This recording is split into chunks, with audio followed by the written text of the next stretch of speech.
Hello everyone, and let's talk about Anthems. Of course, this comes off the back of Bioware announcing that they're no longer going to be working on Anthem. Now, Anthem, as far as I understand, it's not shutting down from what they've said.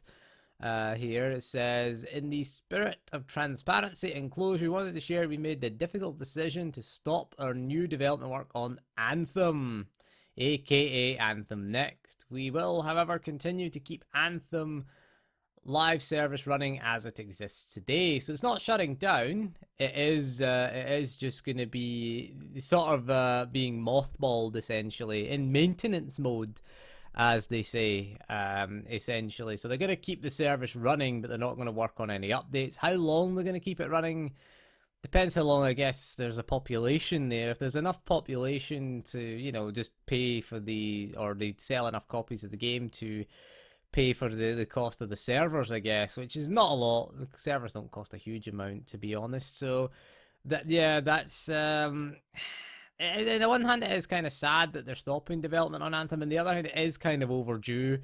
BioWare, a lot of people saying this was BioWare's first big live service game. No, it isn't. Their first live service game was SWTOR.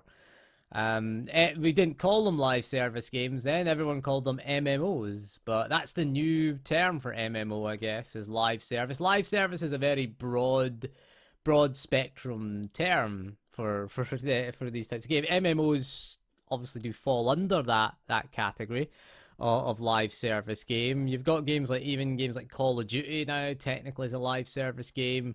Fortnite is probably the biggest one out there. So all those battle royale games, MMOs, World of Warcraft, I guess they all fall under that umbrella now of live service game. But yeah, BioWare, the issue I had is they never learned the lessons from SWTOR. And I think having, they put Ben Irving in charge of Anthem sort of post-launch. This was the guy that thought it was a good idea to charge you a monthly fee to add single-player content to an MMO game and charge you a monthly fee for it when you could just subscribe at the end of the expansion for 1 month and play all of the single-player content. And they tried to get you to subscribe to monthly. That was the worst era of SWTOR, the Knights of the... What was it called? Knights of the Fallen Empire? Or Knights of the Eternal Throne was 5.0, Knights of the Fallen Empire was 4.0, I think. Don't remember, to be honest with you. Anyway, SWTOR is in a much better place now. Hopefully this means more development resources go back to SWTOR. Because a lot of development resources were taken away for Anthem, although BioWare have said, or EA have said, that they're going to be focusing on Dragon Age 4, which they are retooling, because Dragon Age 4 was meant to be a multiplayer-focused live service game, kind of like Anthem, I'm guessing. Anthem, just without, the jetpacks, you would just be using swords and sorcery, I guess. It's just a sort of... another WoW clone, I guess. Anthem would have been, or Dragon Age 4 would have been something similar to that, maybe with action combat. Something, yeah. So I don't think so. Dragon Age 4 is going to be retooled into a single player only game, and that's good though, because Dragon Age Inquisition's multiplayer wasn't worth much, to be honest. Although I did like Mass Effect multiplayer. Mass Effect 3, I actually liked the multiplayer. And Mass Effect Andromeda. It was the best bit of Mass Effect Andromeda, and that's kind of sad, saying the best bit's the multiplayer. So anyway, that is the last 2 BioWare games that have come out now that have failed and have been abandoned.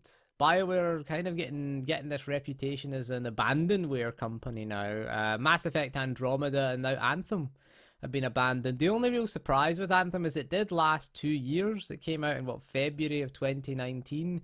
I didn't play much of Anthem, to be honest. I played the beta, and I didn't like it at all.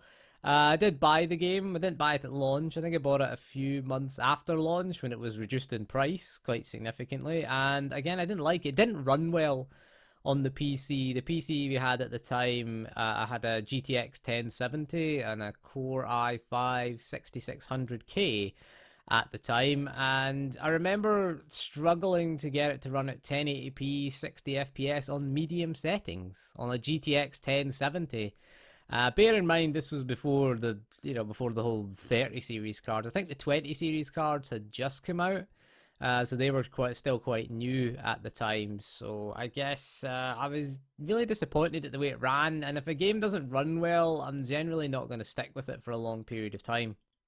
Yeah, so I don't know. I don't know what it runs like today. Maybe it's been improved. I don't know. What is telling with Anthem, which I always find interesting, is that it never came to Steam. And that to me showed EA's confidence. To me, that was the kind of signal that it was long dead.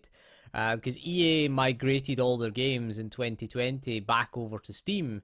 So you got games like SWTOR came to Steam, Mass Effect Andromeda, all the Dead Space games, they all moved over to Steam, and even their recent releases, all the Battlefield games as well, they went over. Even their recent releases like Star Wars Squadrons, that launched on the Epic Games Store and Steam as well as Origin. So all the big EA games, FIFA as well, that came to Steam. So they're all FIFA, Madden, etc. They're all coming to Steam, and all future EA releases are going to come to Steam as well. But Anthem was a kind of left behind. So to me, that always suggested to me that EA had no faith in Anthem, and EA were always going to cancel this. So I think this is not a surprise when you look at the actions that EA have done over the past over the past year, bringing their biggest franchises to Steam. They brought them back onto Steam after kind of removing them, or they stopped releasing on Steam and went exclusively to Origin. But they do put them on Steam and the Epic Game Store, which makes sense from a business standpoint. You might as well be on as many storefronts as possible. I guess Origin wasn't making them enough money on PC, and again, Steam is the most popular platform, the most popular online digital storefront for PC. So you might as well get extra sales out of that after releasing it on Steam. But Anthem didn't, and it didn't go to EA Access. Interesting enough, you can get Anthem on Xbox Game Pass now, on the Xbox only, not on the PC, because EA Access has been folded in to Xbox Game Pass. So all the games that are available on EA Access are now available on Game Pass. So if you want to check out Anthem as part of Game Pass, you can do. If you're on the Xbox, not on PC, unfortunately. You have to have EA Access on Origin in order to do it. So you can check Anthem out on that. But anyway, kind of sad to see. It's good that Bioware are being repurposed into making single-player RPGs. I mean, who would have thought that? The company that was known for making single-player RPGs would struggle with always online multiplayer shooter game. Who'd have thought that? So hopefully Dragon Age 4 is decent. Like I said, I didn't like Dragon Age Inquisition nor Dragon Age 2. Dragon Age is a franchise where they've had one good game, one average game, and one forgettable game. That's how I would review all the Dragon Age games. So hopefully Dragon Age 4 is decent. Hopefully they don't make it just a soulless open world game where everything is level locked and you have to grind out levels in certain areas before you can move on to the next area. It's not an MMO. Again, I like the Skyrim approach to open worlds where you can just go anywhere and do anything. It makes the world feel bigger. Making the world feel small by sectioning it off, to me, doesn't work. I'm not a fan of that. But it would be nice to do that. Hopefully they get it right with Dragon Age 4. And again, no release date for Dragon Age 4. But hopefully they've learned their lessons from Mass Effect Andromeda and Anthem. But anyway, that is all for this video. Thank you for joining me. We'll see you again soon, and goodbye.